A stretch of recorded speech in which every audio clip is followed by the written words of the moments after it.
Hello and welcome to Virtual Concert Hall's music channel. My name is Chris Au and I'll be your host for today's show. Today's program is going to be very exciting for me. I'll be interviewing a dear friend and a fantastic pianist by the name of NATHAN CHEUNG. We will also discuss his journey into the exploration of the genre of jazz improvisation, his Happy Dog duo story, it's a piano duo, and we'll have a clip for you as well, his adventures as a composer, and his thoughts on a career in music thus far. I'm really excited to be interviewing him today, and all of this is to serve you performers and young musicians out there who may be looking for inspiration and insights, and we hope to provide that, especially in this sort of post-pandemic music world we have. And this is because it is our passion to be connecting musicians and audiences in real-time musical performances and live programs from around the globe.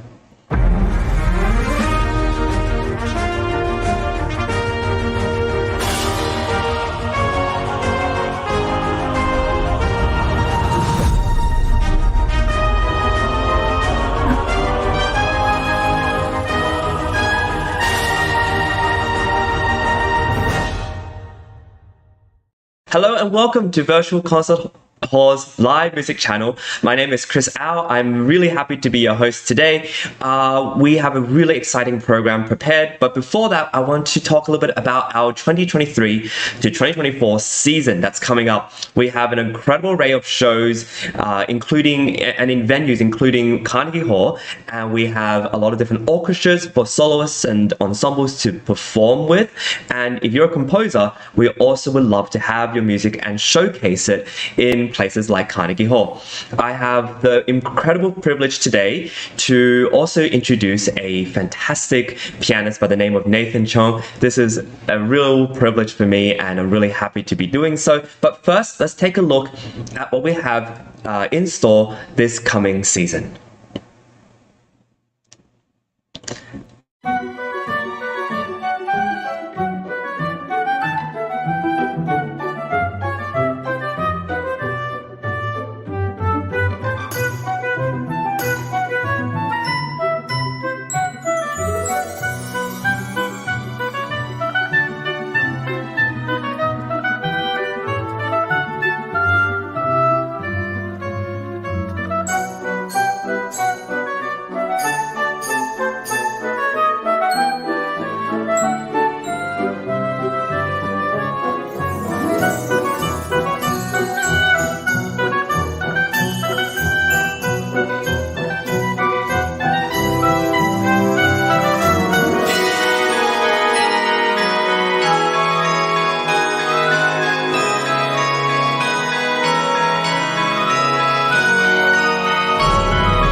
So as you can see, we have a really incredible season up ahead. We have 4 dates in the Vaal Recital Hall of Carnegie Hall. And these are all booked and ready for you to perform. And we have also different ensembles and orchestras, including the New York Chamber Players Orchestra, awaiting soloists like yourselves to perform in. Right, so please check out our website at www.soundespressivocompetition.com, or you can also check us out at www.progressivemusicians.com. You can also see from the trailer that we just played that we also have ensembles and orchestras from the Czech Republic, as well as from Cairo, Egypt, who are involved with us, collaborating with us to give you opportunities to perform on stage, whether it's at Carnegie Hall or in Europe and in Egypt. So very exciting, and we hope to see you there, and also look forward to your application. Leading up to our season performances and our live auditions that are coming up, we will be interviewing guest artists and musicians, judges, music promoters, all people who are part of our organization, as well as people who we personally find very inspiring. And speaking of that, I'd love to introduce to the virtual stage NATHAN CHEUNG. He is an incredible friend of mine who I met in Takamatsu, Japan. And welcome to the show, Nathan. It's really lovely to have you. Oh, so thanks so much, Chris. It's a real pleasure for me to be on the show. Yay! I'm really excited. I want to introduce you to everyone who's watching first with a short bio. Nathan Cheung is a native of the San Francisco Bay Area and is currently based in Nashville, Tennessee. He is known for his versatility as a soloist, collaborator, composer, and improviser. He claimed first prize in the 2019 Los Angeles International Piano Competition and won top prizes at the Weidman, Seattle, and Heider Herman's International Piano Competitions. After 2 years as a visiting assistant professor of collaborative piano at Indiana University Jacobs School of Music, he joined the staff at the Vanderbilt University Blair School of Music as instructor of collaboration and maintains an active performing career. A lot of the clips which you'll see later is a highlight of his performing career. He is a sensational collaborative pianist who has won collaborative piano fellowships at the Music Academy of the West, Songfest, and at Aspen Music Festival. He has worked with amazing ensembles including new music, jazz, baroque, world music, church bands, rock bands, and tango bands. This is so cool. Your experience is amazing, Nathan. And he's a dedicated teacher, and his students have won awards in national competitions such as the US Open Music Competition. He has received his doctorate and 2 master's degrees from the Eastman School of Music, as well as a Bachelor of Arts from Stanford University. His primary teachers were Natalia Antonova, Jean Barr, Nalita True, and Thomas Schutz. That's a very impressive bio, Nathan. Congratulations on everything you've done so far. Thank you for joining me today. And I want to start us off today with maybe a loaded question, but a question I would love to know, which is, what is your story with music? And it could be long or short. Yeah, tell us a little bit about your story. Well, I'm kind of one of these people who've always enjoyed music ever since I was young, and didn't really consider alternative career paths, actually, even though I didn't start off going to a music school or anything like that straight off into college. But eventually I kind of just knew already inside of me. I think other people, you know, when it comes to finding their own passion, it takes them a while. There's a sort of journey involved. For me, it's kind of straightforward in that sense. But starting when I was a kid, I was no different from really any other kids taking lessons. You know, your parents sign you up for piano lessons. I was the youngest of 4, so the 3 older siblings were already taking piano, so it was only natural.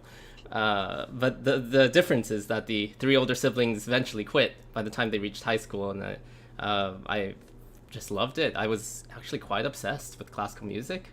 In those days when I was 13, 14, I remember I discovered this website which had a couple of downloadable files of various pieces, and I just went through the entire site one by one every day after school, listening to all of these things. And then while I was doing my homework, I would just be like, wow, this piano concerto is so cool. What else did this composer write? So there was that upbringing, the sort of classical piano side of me. But I would say that there were two other influences that I had growing up within music. One was that my mom had also enrolled me in a Chinese music program where we learned traditional Chinese instruments. It was run by this nonprofit organization in Oakland, California, called the Purple Silk Music Foundation. And that was a very different side of music, because it was coming from a completely different culture, a non-Western culture.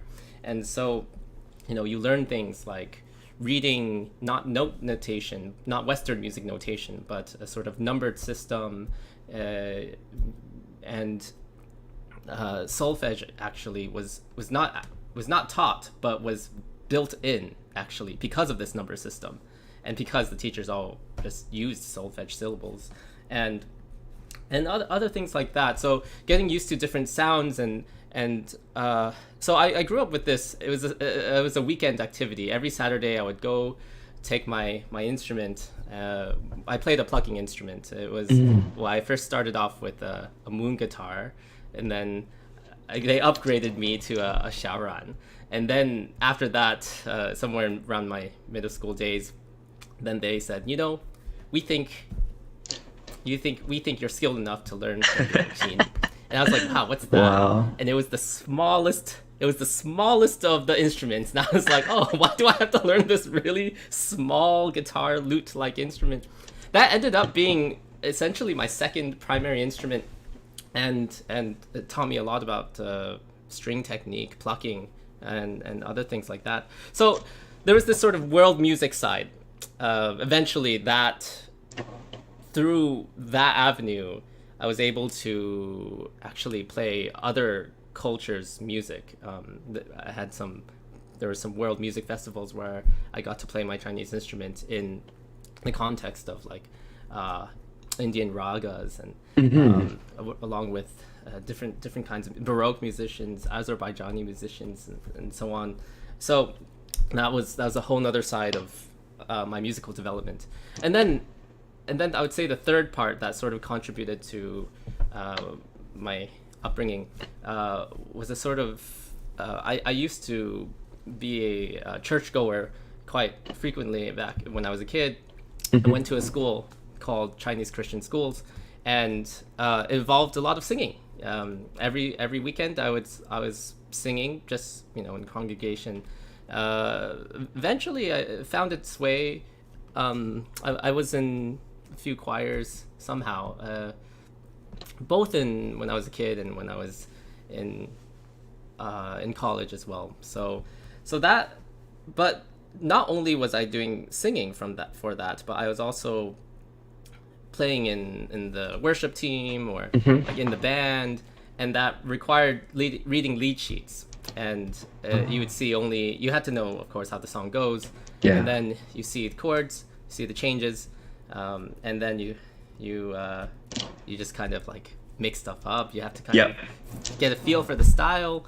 So that kind of got me into some improvisation, as well as a bit of jazz band in middle school, high school, that sort of thing. Wow. So, I would say those three kind of areas taught me to see a much wider perspective regarding music. Absolutely. I think what I got from that was that music wasn't just a very specialized thing you did. It wasn't just one instrument. It wasn't just one type of genre. It wasn't just this sort of very focused and like hyper-focused. Like, I'm sure you were definitely focused on different the instruments you were playing, but it wasn't just hyper-focused on the one specialty. So you got to explore many different things. And would you say that has overall influenced your life as a musician and as a composer and as an improviser as well? Absolutely, yeah. Even though classical piano has always been sort of the main focus, and I do think it's important to not. My weakness was always spreading myself too thin, and then you're not good at really anything that's just at a high capacity. So the Western classical tradition was always kind of the main thing, but I do think that, looking back, I see how venturing into different areas made me more comfortable, not just with different styles and different skill sets, not having to read notation, but just being around different people. Because if you're playing different genres of music, like you mentioned, I'd done rock gigs and tango gigs. You meet quite different people who wouldn't necessarily be at the concert halls or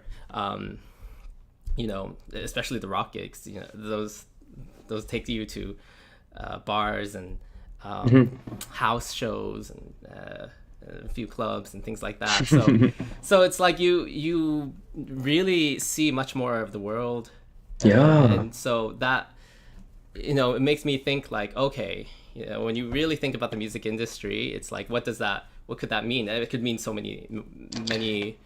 There are actually many pathways available to you and many venues that are available that you may not think of immediately. And those venues sort of add to your what we'd call a career. really, Yeah, I right? think Like it's so. not Yeah. simply one thing, but many different things allocate together. And I just love your story about, because I think it influences how you improvise and then what you're open to and what you're open to programming, you know. And I want to lead that with improvisation to a clip that we're going to show, which is a beautiful improvisation inspired by Bill Evans. And I'll have you talk about it afterwards and just tell, but let's hear it first and then enjoy it.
That's so magical. I'm speechless. It's beautiful. I love just how expressive your improv is. You know, you're able to incorporate so many colors in your touch, the harmonies, and just it's beautiful. Can you tell us a little bit about it and what Sure. inspired you? And Yeah, thank you so much for your reactions. So yeah, it's very very funny when I'm hearing this again. It's actually been a long time since I heard the whole recording through, and so first of all, the context and how this came about. Well, during my last years at the Eastman School of Music, they had a certificate program for improvisation. It's not very highly advertised, actually, so I had to do some digging to find it. But one of the requirements for this certificate was to give a recital. It was a very sort of free, open-ended. Like, the only thing was to demonstrate different styles. And so in this recital, I played the organ and improvised in various styles. I can't actually play the organ properly, but improvising on it is a lot easier because then you don't have to actually, you can coordinate things, your body in your own terms, you know, you can move your feet whenever you want to. So that's one of the advantages of that. So then that was one thing. The next thing I did was a sonata allegro movement. And so sticking to a particular kind of structure. And then the next thing was Happy Birthday variations in the style of 10 different composers. Cool. And then I had a jazz set where I had this followed by some combo tunes.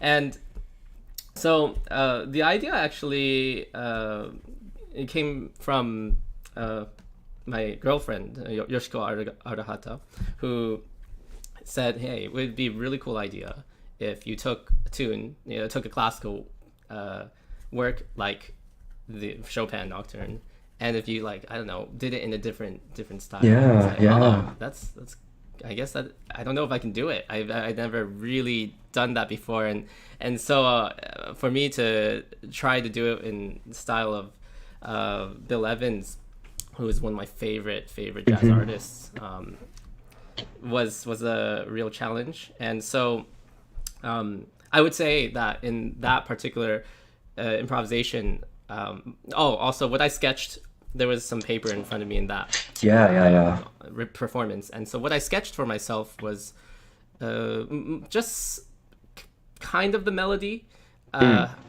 sort of the, I didn't sketch every single note that Chopin wrote, you know, in the melody. And then I thought of, okay, what are some reharmonizations that I want to do? But what about, you know, what are some of the original harmonies that I can juice up a little bit and then find the right voicings? So in some ways, I would say I was successful. And in others, because it's improvisation, you're like, oh, you know, something didn't work. So I had to, especially in that recording, there are things I was like, oh, I was a little lost. And then I tried to slip back into the groove. And so that's the nature of it. And I think that's the point, in a way. Like, it's exciting that the performer doesn't need to know. Bit of that tension with the performing aspect and the performer, like the performance and the performer, and you're like figuring it out, and let's go here, and there's a freedom. And I mean, obviously you didn't look like you were panicked or or stressed out. It just seemed natural, and I absolutely love that.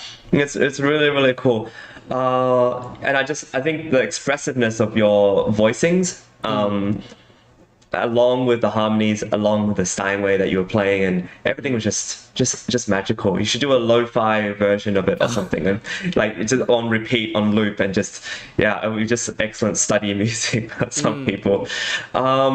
And yes, sure. Speaking of trying new things and improvising and doing all that, I want to pivot to talk about this Happy Dog Duo. It's just a cool name for, you know, usually people come up with Allegro or Cambrio or something that's really classical oriented, but just Happy Dog sounds awesome. Can you tell us a little bit about the Happy Dog Duo? Yeah, so it's with my my longtime piano friend, Eric Tran.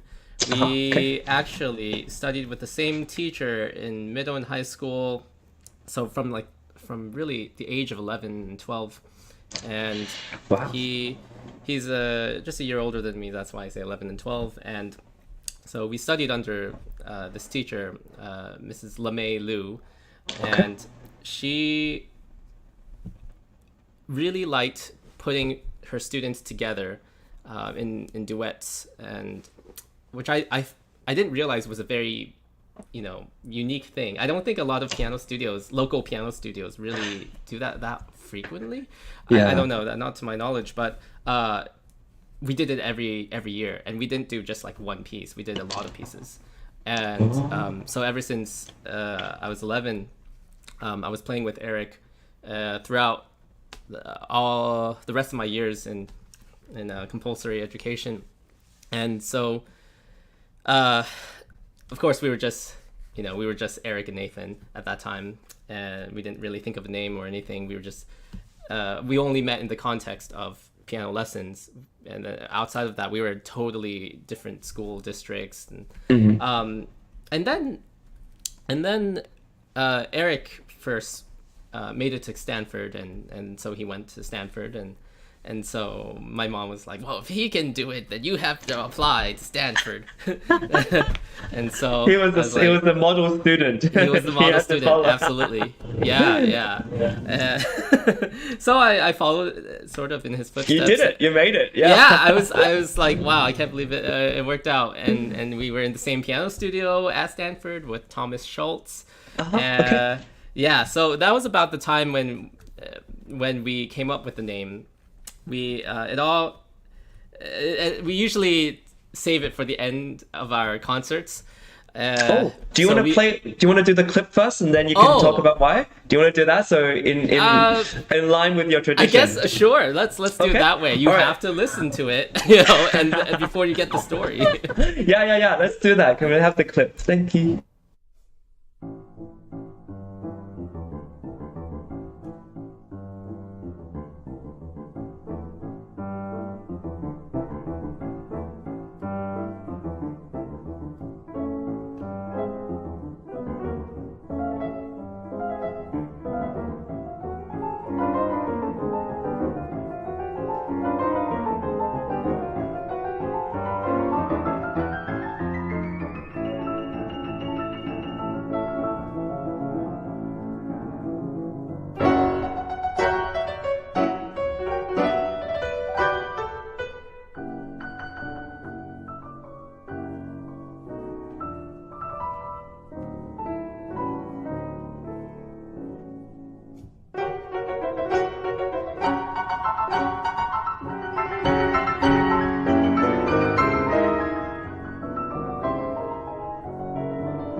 Wow.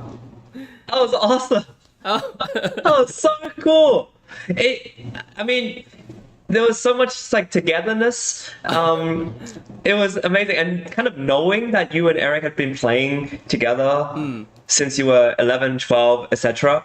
kind of helps to fuel my kind of idea. Wow, these two just kind of instinctually work well together. But now for you to tell us the name and Yeah. what your thoughts were of that performance and working with Eric and are you Yeah, guys doing absolutely. concerts coming up sort of thing? Yeah. Yeah. Before I get to the name, I just want to add that you said it made sense now considering how long we've been playing together, and there was a moment when we played for our teacher at Stanford, and after we played, he said something to the effect of, for how long you two have been playing, you don't play very well together. and then and that really shook us up. Really? Yeah. Like he was quite serious about it, I He's very assume. serious. Oh. And we're just like, whoops. Anyway, but we kept on working at it, and Yeah. despite we have I would say we have quite different personalities, and so that in a way adds to what we can do too. But so anyways, it's very fun. So the name came from so both of us are composer pianists, and Eric, we were so we were on a plane. We were coming back from some competition, and I accompanied him for his concerto. And so on the plane ride back, and this is like a 2-hour flight, we thought, hey, let's write a joint piece together. And we're going to do it such that one person writes one bar, another person writes another bar, God. and we're just going to trade back and forth. Yeah. While on this plane. I think we were 18 or 19 years old at the time. And so we tried this, and it was very strange because first I wrote a bar, and then he looked at it, and then he's like, next bar is rest, fermata. What? And I was like, what? What? Oh, okay, here's another bar. And then he like, rest, fermata.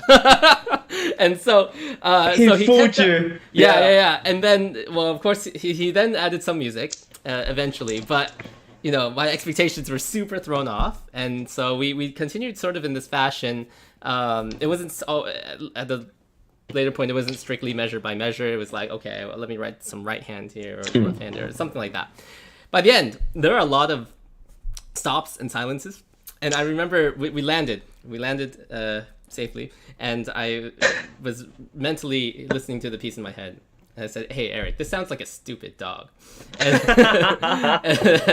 and then he said, no, it's not a stupid dog.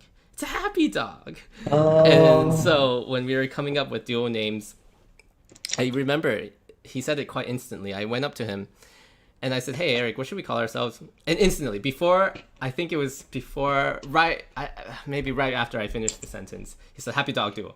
And I gave him a quick blank stare, and I was like, nod, walk away. Nice. So that was that. That was how it happened. And so I love it. And the idea really, is to spark joy in our music making. We still want to be good at what we do. We still want to be professional about how we perform and how we make music, but at the same time, we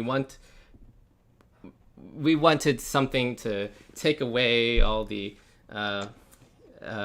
coattails or something. Yeah. Love it. Yeah. What that's a great story. Yeah, Amazing. Yeah. And it's so crazy that you and Eric are pianist composers, and we're going to actually play one of your compositions.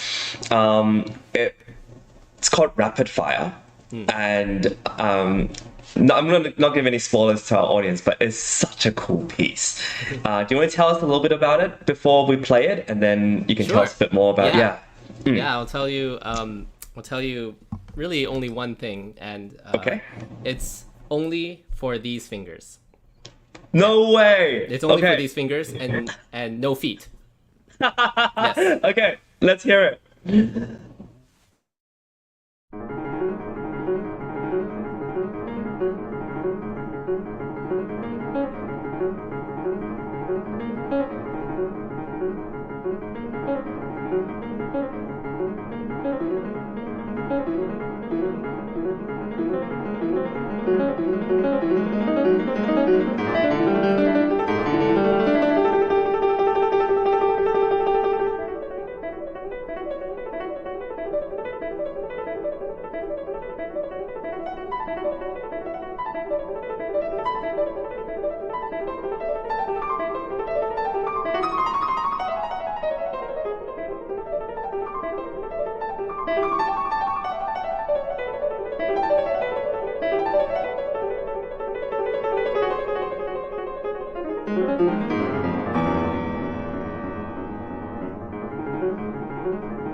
Love it.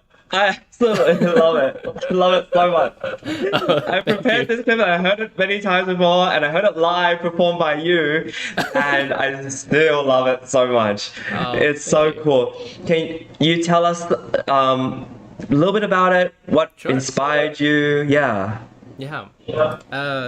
So sometimes composition and improvisation for me goes hand in hand, and Yeah. so Okay. oftentimes I'm just messing around at the keyboard, and it was just one particular, I think, evening when I was just waiting, I think on Zoom to like do something related to the piano. I don't even remember what it was. And so I was just like in front of the keyboard and I was like, let's just, hey, whoa, what's this? So yeah, that's how the initial idea came about. Yeah, it took just a bit of time before I decided to actually finish it, complete it, record it. Yeah, I left it sort of sitting for a while. And then as far as the concept, I've always been interested in limitations, and so I was like, okay, what is the full like capability of just reducing my resources to just these few fingers? What can they do? And I guess you can make an etude out of them. You don't, for a while you hear the notes are separated, but then later I'm like, okay, we need different textures, what else? And then you can alternate them. You can, it's not just about the fingers, but the arms get really involved Love too, it, yeah. repeated notes. And so somehow the title, it just completely made sense to call it this, Rapid Fire. Yeah. And later I only discovered that, I think, oh boy, I can't remember exactly. It might be Jennifer Higdon has a piece also called Rapid Fire for flute. Oh, okay. Yeah. There's another Rapid Fire out there for solo flute, totally different piece, different idea. I might be getting the composer wrong. I don't remember exactly, but so I was like, oh, I didn't know that existed, But yeah, when I'm composing, I'm always sort of thinking with the materials that I have, like let's say this theme and the contour of this melody or something like this, what can I already do?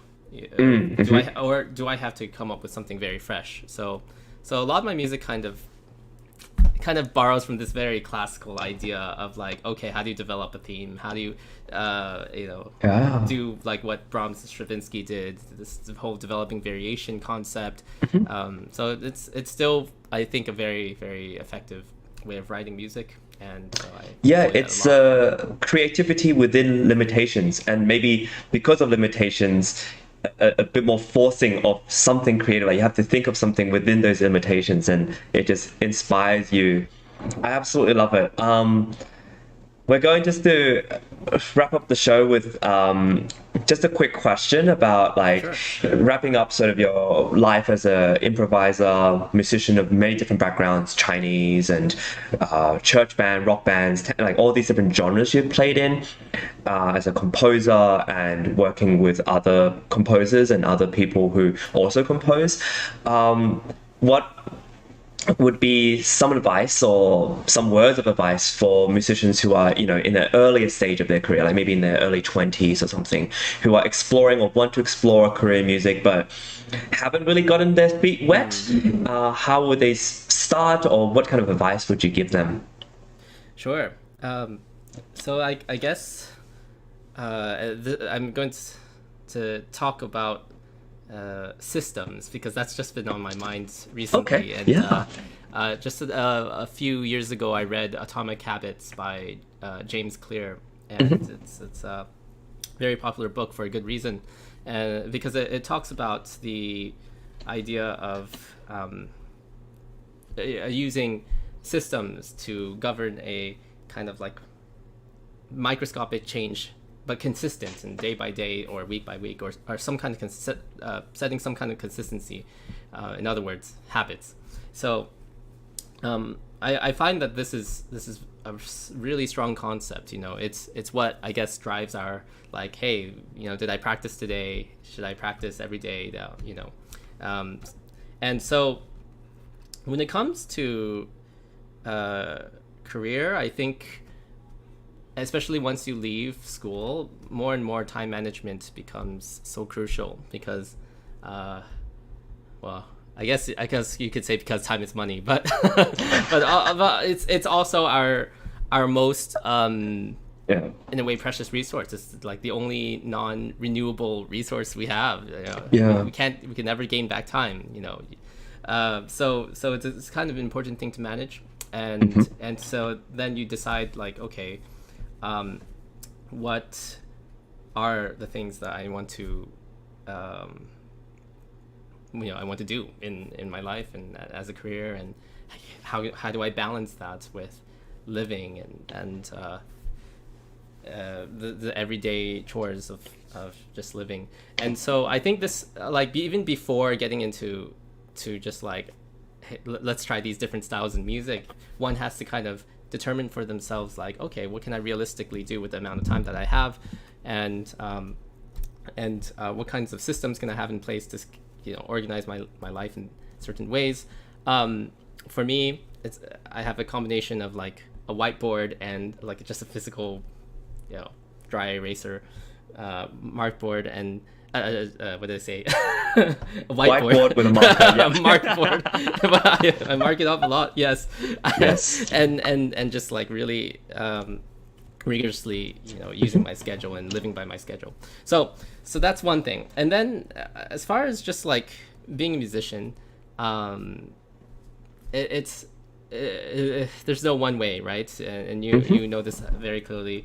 And so my goals have always been to kind of make piano is part of me always, you know.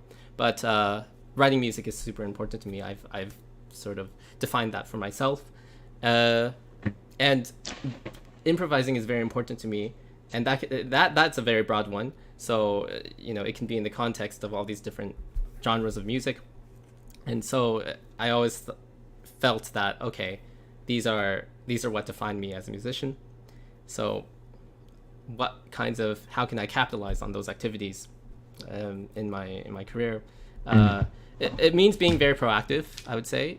I think, you know, nothing's gonna, well, I shouldn't say nothing, but you shouldn't expect something to fall into your lap, right? So you have to be very actively seeking out opportunities.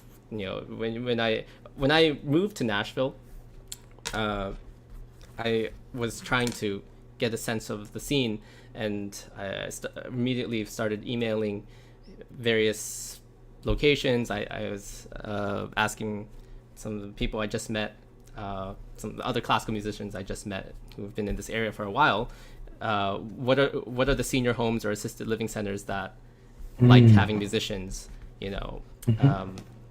Starting off, like, okay, where are all the venues? What are the churches that have concert series? You know, can I be a gigging musician as well in like a hotel or something like that? Right now I'm in a email chain with one of those. So great. So it's just like, yeah, the combination of those things. And for me, it was always a struggle to make time for composing, because it was always kind of on the back burner. And nowadays I'm setting very small, active steps to do those things, like just simply 10 minutes a day. Being like, hey, it's not that much of an effort if I decide to pour in just like a 10-minute session.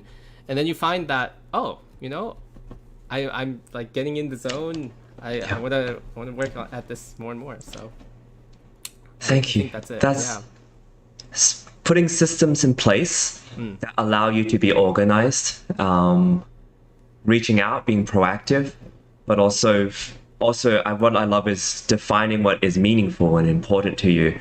So then all the systems and everything else will put in place. If you're not really interested in gigging, then your priorities may be different in different things, and those should be defined. I love it. Thank you so much for your time. I'm just going to pivot into talking about our season, but I loved your improvisation, hearing your duo. in your composition, and I have so many other questions for you and would love to have you on some of the time. This coming season, we have a lot of exciting things for composers, improvisers like Nathan, even duos like the Happy Dog duo. I want to discuss, we have an upcoming deadline of October 1st for Carnegie Hall or live auditions, and we would love to include you in our gala, one of which is going to be in the mid to late November. So there's a lot that's coming up, and it's really exciting, whether you want to be a soloist, you want to be in a duo, ensemble, or even play as a soloist with orchestra, whether you're a composer, vocalist, singer, etc. We welcome everyone of different ages, backgrounds, and musical genres. So we really encourage you to be a part of it, because we want to showcase you as a talent, as an artist, and have your voice and your music heard. And we'll play a little clip of what we have in store this coming season.